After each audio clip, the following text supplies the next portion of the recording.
Hello, मैं आनंद sir. आज एक नए टॉपिक के साथ।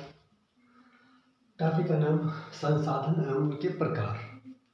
इनको हम सही से अध्ययन करेंगे या इनको समझने का प्रयास करेंगे।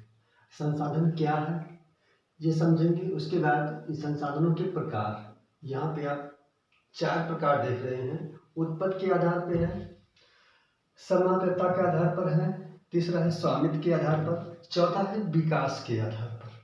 इनका क्रमवार सही से हम अध्ययन करेंगे। ये इनकी परिभाषा क्या है और ये किस किस क्षेत्र में कहाँ पाए जाते हैं। उसके बाद देखते हैं संसाधन क्या है। संसाधन की परिभाषा हमारे 1-2 टॉपिक में आ चुकी है। यहाँ फिर भी हम आप लोग बताते हैं कि संसाधन है क्या। संसाधन पृथ्वी में पाई जाने वाली वह सब वस्तुएं जो मनुष्य की कठिनाइयों को दूर करने में सामर्थ हो, उनकी आवश्यकता को संतुष्ट करती हो और मनुष्य के जीवन के लिए उपयोगिता प्रदान करती हो, वह संसाधन है। अर्थात हम कह सकते हैं कि पृथ्वी पे पाई जाने वाली वे सारी वस्तुएं जो मनुष्य की कठिनाइयों को दूर करती हैं और जिनकी आवश्यकता से मनुष्य को संतुष्टि प्राप्त होती है एंड मानव जीवन में उस वस्तु की उपयोगिता है, वह संसाधन है। आइए देखते हैं संसाधन के प्रकार। ये 4 प्रकार आप लोग के सामने दिखाई दे रहे हैं। उत्पत्ति के आधार पर, समाप्यता के आधार पर, स्वामित्व के आधार पर और विकास के आधार पर।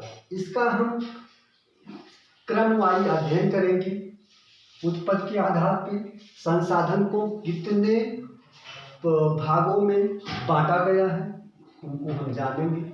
आइए देखते हैं उत्पत्ति के आधार पर संसाधन को कितने भागों में बांटा गया है। या उत्पत्ति के आधार पर संसाधन को 2 पार्ट आप देख रहे हैं। 2 पार्ट, पहला है जैव संसाधन, दूसरा है अजैव संसाधन। अब ये जैव संसाधन क्या है? जैव संसाधन वह है जो जैव मंडल में पाए जाते हैं अर्थात और इसमें जीवन होता है।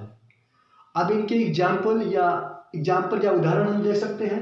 मनुष्य एंड वन वनस्पतियां एंड प्राणी जगत, मत्स्य जीवन एवं पशुधन, ये इसके भाग हैं जैव संसाधन के। अजैव संसाधन वह है जिस निर्जीव होता है अर्थात जिसमें प्राण नहीं होते हैं। ये निर्जीव संसाधन क्या है? इनमें हम चट्टानें या वस्तुएं, धातुएं हम ला सकते हैं इसके अंतर्गत। अर्थात चट्टान या धातुएं जो होती हैं इनमें जान नहीं होती है, ये अजैव संसाधन के अंतर्गत आते हैं। दूसरा देखते हैं समाप्यता के आधार पर। इसको 2 पार्टों में बांटा गया है, नवीकरणीय एवं अनवीकरणीय। नवीकरणीय वह संसाधन होता है जिसको हम एक बार यूज करने के बाद दोबारा उस वस्तु को प्राप्त कर सकते हैं। अर्थात किसी वस्तु को मैंने एक दफा यूज की है, उसको दोबारा भी उसी रूप में हम प्राप्त कर सकते हैं। अब इसका एग्जाम्पल उदाहरण देखते हैं। वह कौन सी वस्तु है जिसे एक बार यूज करने के बाद हम दोबारा यूज कर सकते हैं? देखते हैं वह वस्तु जैसे सौर ऊर्जा हो गई, आपकी पवन ऊर्जा हो गई, वन हो गया, जल हो गया, ये आपके नवीकरणीय संसाधन कहलाते हैं। इनको हम भौतिक, रासायनिक या यांत्रिक प्रक्रियाओं के द्वारा पुनः उपयोग में ला सकते हैं। दूसरा आपका अनवीकरणीय संसाधन। अनवीकरणीय संसाधन वह है जिसको एक बार यूज करने के बाद हम उसको दोबारा यूज नहीं कर सकते हैं, प्रयोग में नहीं ला सकते हैं। इन संसाधनों को हम खनिज, जीवाश्म एवं ईंधन इसके एग्जाम्पल हैं और इनका जब कभी निर्माण होता है तो लाखों वर्ष लग जाते हैं इनका निर्माण करने में। तो ये आपके समानता के आधार पर नवीकरणीय और अनवीकरणीय संसाधन हुए। और तीसरा पॉइंट आपका है स्वामित्व के आधार पर। स्वामित्व के आधार पर संसाधनों को इसके हम 4 पार्ट देखेंगे। इसको 4 पार्टों में डिवाइड किया गया है। पहला है व्यक्तिगत है, और इसी में हम दूसरे पार्ट में देखेंगे सामुदायिक। इसको हम एक दूसरे से तुलना करके हम समझने का प्रयास करेंगे। उसके बाद तीसरा है राष्ट्रीय, और ये चौथा है आपका अंतरराष्ट्रीय। तो स्वामित्व के आधार पर हम इसको 4 पार्टों में देख रहे हैं। मैंने 2 जगह बताने का प्रयास किया है। तो व्यक्तिगत वह संसाधन होता है जिस पे निजी स्वामित्व, अर्थात वह एक व्यक्ति के ही नियंत्रण में हो, अर्थात उसे हम व्यक्तिगत संसाधन कहेंगे। जैसे बाग हो गया, चारागाह हो गया। अर्थात बाग एक व्यक्ति की हो सकती है, चारागाह एक व्यक्ति का हो सकता है जिसका एक ही व्यक्ति पर नियंत्रण होगा, उसे हम व्यक्तिगत संसाधन कहेंगे। अब हम सामुदायिक संसाधन को देखते हैं। सामुदायिक संसाधन वह होता है जिस पे सार्वजनिक रूप से, अर्थात उस पे सबका अधिकार होता है, उसे हम सामुदायिक संसाधन कहते हैं। जैसे गांव की चारागाह, भूमि हो गई, शमशान हो गया और तालाब हो गया, इसे हम सामुदायिक संसाधन कहते हैं, या हम इसे सार्वजनिक संसाधन भी कह सकते हैं। दूसरे में आते हैं राष्ट्रीय संसाधन क्या है? देश में पाए जाने वाले वो सारे संसाधन राष्ट्रीय संसाधन के अंतर्गत आएंगे, चाहे वो खनिज, जल, वन, वन्य जीवन, समस्त भूमि और महासागरीय क्षेत्र भी राष्ट्रीय संसाधन के अंतर्गत आता है। आ देते हैं अंतरराष्ट्रीय संसाधन, किसे हम कह सकते हैं?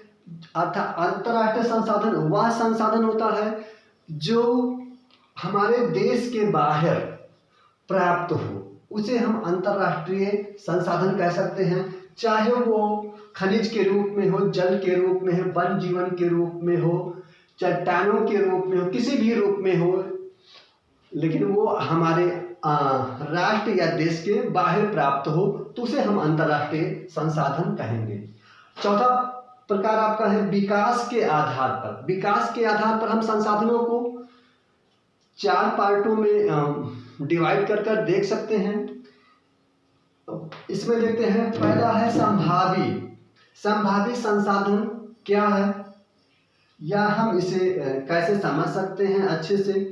देखिए, देश में मौजूद समस्त संसाधन जिनका अभी उपयोग नहीं हुआ है, देश के समस्त संसाधन जिनका अभी उपयोग नहीं हुआ है, वो आपके संभावी संसाधन कहलाएंगे। और इसी के अपोजिट हम देखते हैं विकसित संसाधन। विकसित संसाधन वह संसाधन होते हैं जिनका सर्वेक्षण किया जा चुका है और उनकी मात्रा जो है और उनकी गुणवत्ता जो है उसका पता लगाया जा चुका है, वो विकसित संसाधन कहलाते हैं।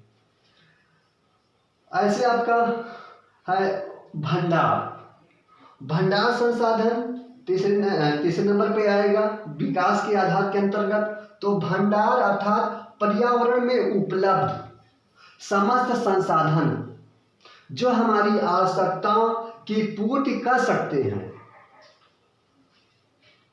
कहा गया है कि पर्यावरण में उपलब्ध वे सारे संसाधन जो हमारी आवश्यकताओं की पूर्ति कर सकते हैं, लेकिन प्रौद्योगिकी के अभाव में मनुष्य की पहुंच से बाहर है, अर्थात टेक्नोलॉजी के प्रयोग के अभाव में उनको हम यूज नहीं कर पाए हैं अभी तक।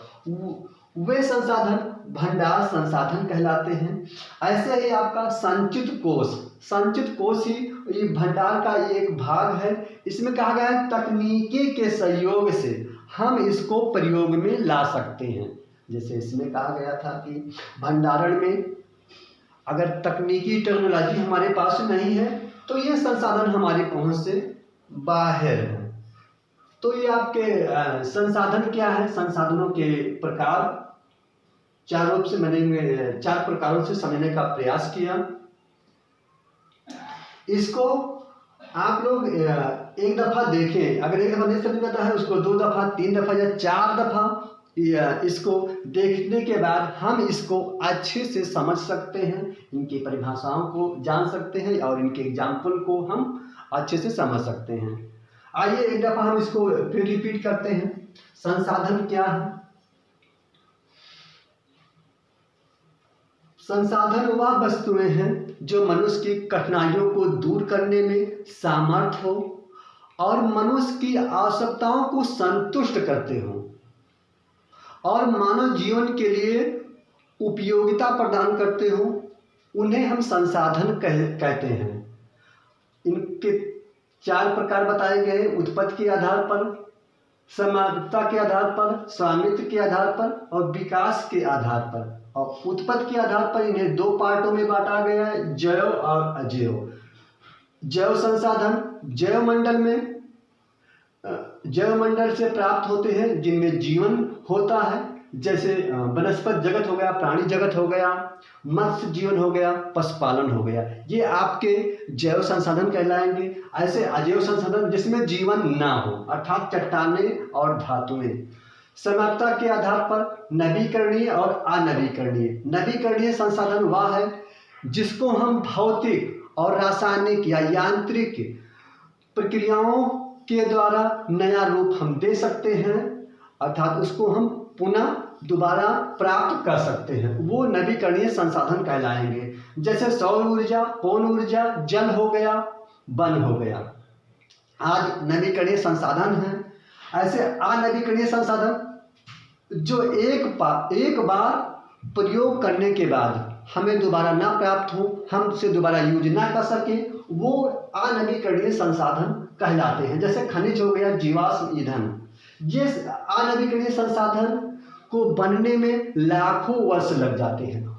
तीसरा पॉइंट है तीसरा प्रकार का स्वामित्व के आधार पर। स्वामित्व के आधार पर इनको हम व्यक्तिगत एंड सामुदायिक, राष्ट्रीय और अंतर्राष्ट्रीय पार्टों में डिवाइड कर पढ़ते हैं। व्यक्तिगत होता है जिसमें हमें निजी व्यक्तियों का स्वामित्व हो, अर्थात बाग उनका अपना हो सकता है, चारागाह उनका अपना हो सकता है, जिन्हें हम व्यक्तिगत संसाधन कहेंगे। सामुदायिक संसाधन जिस पे सार्वजनिक रूप से सबका अधिकार हो, अर्थात गांव की चारागाह, भूमि, शमशान एवं तालाब।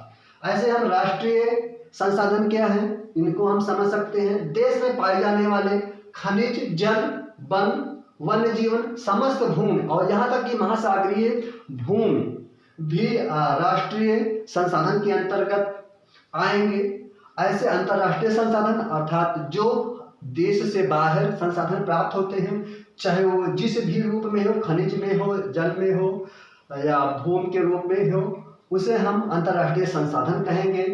विकास के आधार पर देखते हैं, विकास के आधार पर भी इसको हम 4 पार्टों में बांट सकते हैं, जैसे संभावी और दूसरा आपका है विकसित, तीसरे पार्ट पे भंडार और चौथे पे संचित कोष। तो संभावी भंडारण क्या है? पर्यावरण में उपलब्ध समस्त संसाधन, पर्यावरण में उपलब्ध समस्त संसाधन हमारी आवश्यकता की पूर्ति कर सकते हैं, लेकिन प्रौद्योगिकी के अभाव में अभी हमारी पहुंच से बाहर हैं, उन्हें हम भंडारण संसाधन कहते हैं। ऐसे आपका संचित कोष हो गया। संचित कोष ये भंडारण का ये एक भाग है। तकनीकी ज्ञान के सहयोग से इसको हम यूज कर सकते हैं। और विकसित संसाधन हम आपको बताते हैं जिसमें सर्वेक्षण किया जा चुका है, जिसकी मात्रा और मात्रा कह सकते हैं, गुणवत्ता या क्वालिटी कह सकते हैं, प्राप्त की जा चुकी है, उसे हम विकसित संसाधन कहेंगे। तो आज के टॉपिक में संसाधन क्या है और संसाधनों के प्रकार, जो 4 प्रकार थे, 4 प्रकार को कितने भागों में डिवाइड किया, हमने अच्छे से इसे समझने का प्रयास किया।